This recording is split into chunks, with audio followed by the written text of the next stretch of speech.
नमस्कार मित्रांनो, मी सचिन शिंदे आपल्या समोर त्या स्पर्धेचा अकॅडमी युट्यूब चॅनल पाहतो. मित्रांनो, महत्त्वाच्या घडामोडी. मित्रांनो, आज 3 डिसेंबरचे आपण रोजचे 20 प्रश्न पाहत असतो. प्रत्येक प्रश्न आपल्यासाठी महत्त्वाचा आणि ताकदीचा असतो. मित्रांनो, हा मराठी उपक्रम सुरू करण्याचा एकमेव उद्देश आहे की मराठी विद्यार्थ्यांना मदत झाली पाहिजे. ठीक आहे. कालचा प्रश्न होता UNEP global methane status report 25 नुसार मिथेन उत्सर्जन भारताचा कितवा क्रमांक लागतो? तर उत्तर आहे भारताचा 3रा क्रमांक लागतो. आजचा पहिला प्रश्न WPL 26 म्हणजे वुमन प्रीमियर लीग 2026 लिलावात सर्वात महागडी खेळाडू कोण ठरलेली आहे? तर याचं उत्तर असणारे मित्रांनो दीप्ती शर्मा सगळ्यात महागड्या खेळाडू ठरलेल्या आहे.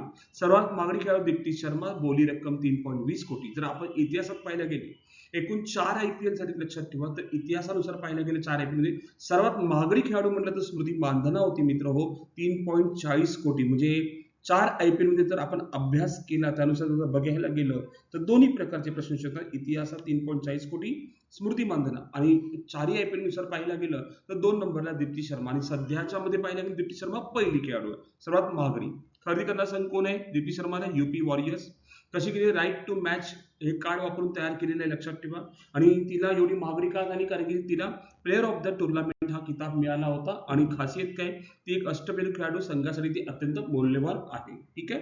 Okay okay. दुसरा प्रश्न, डिसेंबर 25 पासून महाराष्ट्राचे मुख्य नवे सचिव म्हणून नियुक्त झाले राजेश अगरवाल यांच्यावर खालीलपैकी कोणते विधान योग्य असावे? तर ते चौथा ऑप्शन बरोबर आहे. ते 1989 चे बॅचचे IAS अधिकारी पासून 1 डिसेंबर 25 पासून ते राज्याचे मुख्य सचिव म्हणून पदभार स्वीकारतील. आणि पाहायला गेलं महाराष्ट्राचे ते 50वे मुख्य सचिव म्हणून पदभार स्वीकारणार आहेत. हा सुद्धा पॉईंट खूप महत्वाचा आहे. 50वे लक्षात ठेवा. त्याबद्दल आपण डिटेल पाहूया. ते 1989 च्या बॅचचे IAS अधिकारी असून 1 डिसेंबर 25 पासून ते मुख्य सचिव पदभार स्वीकारतील. महत्वाचे मुद्दे, नाव राजेश अगरवाल, 1989 बॅच, नवीन पद महाराष्ट्राचे मुख्य सचिव, पदभार 1 डिसेंबर 25, सध्याचे पद सामाजिक न्याय मंत्रालयातील दिव्यांग व्यक्ती विभागाचे सचिव, शिक्षण IIT दिल्ली है ना, पूर्वानुभव अकोला जिल्हाधिकारी, जळगाव ZPCO, कृषी वित्त IIT विभाग, विशेष ओळख ती ई-गव्हर्नन्स तज्ञ, निवृत्ती 30 नोव्हेंबर 26. यांची जागा घेणार राजेश कुमार, लक्षात ठेवा. ठीक आहे, राजेश कुमार. आणि 30 नोव्हेंबर 26 रोजी ते निवृत्त होणार आहेत, हे पण आपल्याला माहित असणं आवश्यक आहे. ठीक आहे. ओके. बघा नीट लक्ष द्या. राजेश कुमार 30 नोव्हेंबरला निवृत्त होत आहे, बरोबर आहे का? हा पण एक पॉईंट खूप महत्वाचा आहे. हे राज्याचे मुख्य सचिव ते राजेश कुमार हे निवृत्त होत आहेत आणि 1 डिसेंबरला पदभार स्वीकारतात राजेश अगरवाल. दोन्ही नाव जमलिंग करून घेऊ नका मित्रांनो, खूप महत्वाचा पार्ट आहे. पुढं तिसरा प्रश्न, भारताने टोकियो येथे झालेल्या डेफ ऑलिम्पिक नेमबाजी मोहिमेचा समारोप एकूण किती पदकांसह केला आहे? टोटल 16 पदकांसह केलेला आहे. किती पदक? 16 पदकं घेतलेली आहेत, हे आपल्याला माहित असणं आवश्यक आहे मित्रांनो. ठीक आहे. चौथा प्रश्न, बनी मेनाशे समुदाय प्रामुख्याने कोणत्या राज्यात आढळतात? तर पाहायला गेलं मणिपूर, मिझोरम या दोन्ही राज्यात ते आढळतात, लक्षात असावं. बनी मेनाशे समुदाय लक्षात ठेवा, मणिपूर आणि मिझोरम मध्ये आढळतात.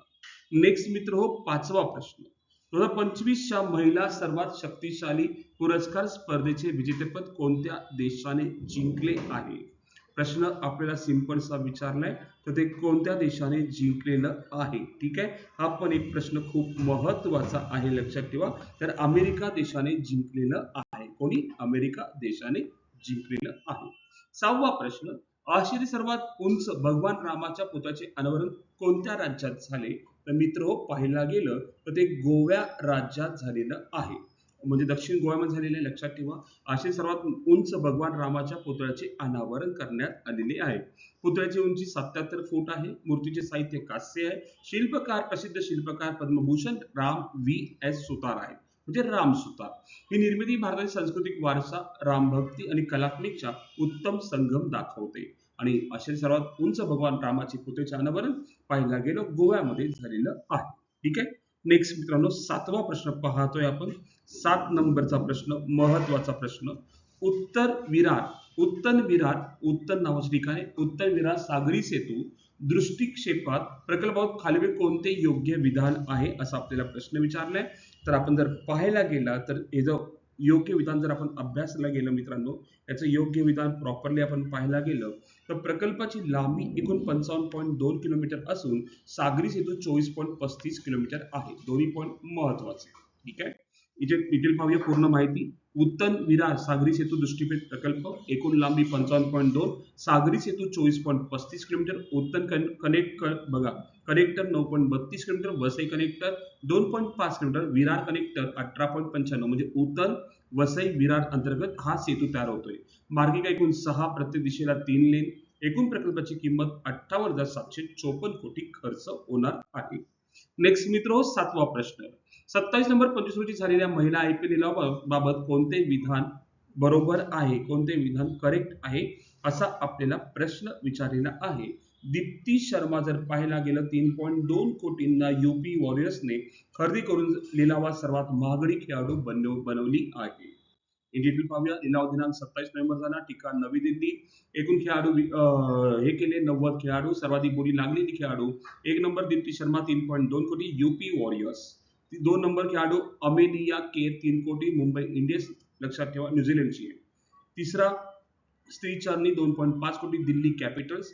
चौथी सोफी डिवाइन 2 कोटी RCB न्यूझीलंडचीच आहे. ठीक आहे, माहित पाहिजे दोन आपल्या पाहायला गेलं दोघं जर पाहायला गेले कुठल्या त्या न्यूझीलंडच्या. ठीक आहे, मुंबई इंडियन्स आणि RCB मध्ये. चल पुढचा प्रश्न 9वा. 34 राष्ट्रकुल क्रीडा स्पर्धेचे यजमानपद कोणत्या शहराला देण्यात आलेले आहे? मित्रांनो, हा सुद्धा प्रश्न खूप महत्वाचा आहे. 2030 मध्ये पाहायला गेलं 100 वर्ष पूर्ण होतात राष्ट्रकुलला, त्या अनुषंगाने हा प्रश्न खूप महत्वाचा आहे आणि तो अहमदाबाद शहराला देण्यात आलेलं आहे. कोणत्या शहराला मित्र हो? अहमदाबाद शहराला देण्यात आलेलं आहे. ठीक आहे, 2030च्या राष्ट्रकुल स्पर्धेचे यजमानपद अहमदाबादला देण्यात आले. हा निर्णय ग्लासगो येथे झालेल्या राष्ट्रकुल महासभेत घेण्यात आला आहे. 74 राष्ट्रकुल देशाच्या प्रतिनिधींनी या प्रस्तावाला मान्यता दिली. 2010 दिल्ली नंतर भारताला राष्ट्रकुल क्रीडाचे यजमानपद दुसऱ्यांदा मिळाले आहे आणि अहमदाबादमध्ये विश्वस्तरीय क्रीडा सुविधा तयार करण्याची प्रक्रिया सुरू आहे. ठीक आहे, ओके. 10वा प्रश्न. ठीक आहे, जागतिक दिव्यांग दिन आणि वकील दिन केव्हा साजरा केला जातो? त्याचं उत्तर आहे 3 डिसेंबर रोजी साजरा केला जातो. 3 डिसेंबरला साजरा केला जातो. ओके, ठीक आहे, दिव्यांग दिन आणि वकील दिन. 11वा प्रश्न. मॉट्रिक्स हा उपक्रम कोणत्या राज्याने सुरू केला आहे? हा पण प्रश्न खूप महत्वाचा आहे. कोणत्या राज्याने सुरू केलेला आहे? तर उत्तर आहे आपल्या महाराष्ट्र राज्याने तो सुरू केलेला आहे. उत्तर काय मित्रांनो? आपलं राज्य महाराष्ट्र. 12वा.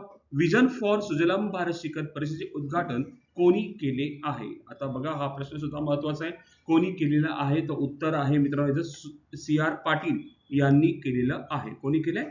CR पाटील यांनी केलेलं आहे. ठीक आहे, नेक्स्ट क्वेश्चन 13वा. भारताचे मुख्य निवडणूक आयुक्त ज्ञानेश कुमार कोणत्या संस्थेचे अध्यक्ष होणार आहे? ठीक आहे, कोणत्या संस्थेचे अध्यक्ष होणार आहे असा आपल्याला सिंपल असा प्रश्न विचारलाय. तर इंटरनॅशनल IDEA चे अध्यक्ष होणार आहेत, हे लक्षात ठेवा, आपल्याला माहित पाहिजे. ठीक आहे, आंतरराष्ट्रीय संघटना आहे ती, लक्षात ठेवा, त्याचे अध्यक्ष होणार आहे. 14वा. 7,280 कोटी REPM उत्पादन योजना कोणत्या वस्तूसाठी आहे? वा, 7,280 कोटीची हा पण प्रश्न खूप महत्वाचा आहे. तर स्थायी चुंबकीसाठी परमनंट मॅग्नेटसाठी तयार करण्यासाठी खर्च करण्यात येणार आहे. ठीक आहे. 15वा प्रश्न. सॅटेलाइट इंटरनेट सुरू करणारे भारतातील पहिले राज्य कोणते? म्हणजे सॅटेलाइट इंटरनेट सुरू करणारे भारतातील पहिले राज्य कोणते? तर आपलं राज्य महाराष्ट्रामध्ये गुगल सोबत करार केला होता, तर महाराष्ट्र राज्य लक्षात. 16वा. हवामान बदल कामगिरी निर्देशांक 2026 मध्ये भारताचे स्थान काय आहे? आता हवामान बदल मध्ये पाहायला गेलं भारताचा नंबर आहे 2026 नुसार, तर पाहायला गेलं 23वा क्रमांक भारताचा बसतो. कितवा क्रमांक? 23वा क्रमांक बसतो. 17वा. रैथन्ना मिकासो हा उपक्रम कोणत्या राज्याचा आहे? तर तो आंध्र प्रदेश राज्याचा आहे, लक्षात ठेवा. नावावरून लॉजिक कळतं की तेलुगू भाषिक नाव आहे, ऑब्विसली आंध्र प्रदेशचा आहे. 18वा प्रश्न. जगातील तिसरा सर्वात मोठा मानवतावादी देणगीदार देश कोणता आहे? असा प्रश्न विचारलाय. देणगीदार देश कोणता आहे? तर UAE आहे, माहित असणं आपल्याला गरजेचं आहे. कुठला देश आहे? UAE, संयुक्त अरब अमिराती. 19वा.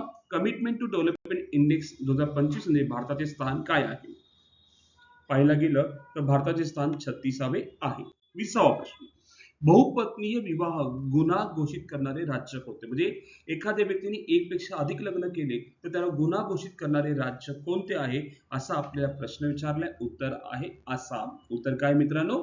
आसाम आहे. आणि आजचा प्रश्न, खेलो इंडिया युनिव्हर्सिटी गेम्स 2025 चा शुभंकर कोणता आहे? ऑप्शन आहे वाघ, उंट, मोर, सिंह. बघा एकदा प्रश्न सांगतो. आजचा प्रश्न, खेलो इंडिया युनिव्हर्सिटी गेम्स 25 चा शुभंकर कोणता आहे? वाघ, उंट, मोर, सिंह. आपल्याला कमेंट मध्ये उत्तर सांगायचं आहे. उत्तर काय असणार आहे?